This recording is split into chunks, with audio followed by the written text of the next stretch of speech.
পারতেছে না, তারা সহজে কেমনি একজন ভাইরাল মানুষের সাথে মিলেমিশে কেমনি নিজেকে ভাইরাল করবে, এটার জন্য কিন্তু অনেক মহিলারা তারা কিন্তু চক্রান্ত করে।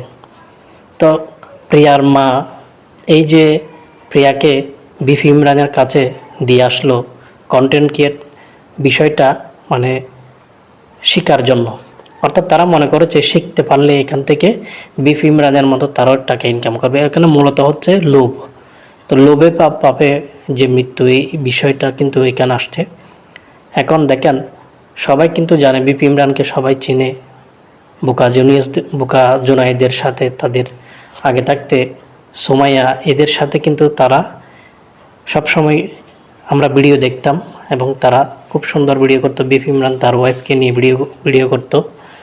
তো কথা হচ্ছে যে সেই পর্যন্ত ঠিক ছিল। এখন এই মহিলার মাটা লোভ করে মহিলাটাকে সেখানে দিয়ে আসলো।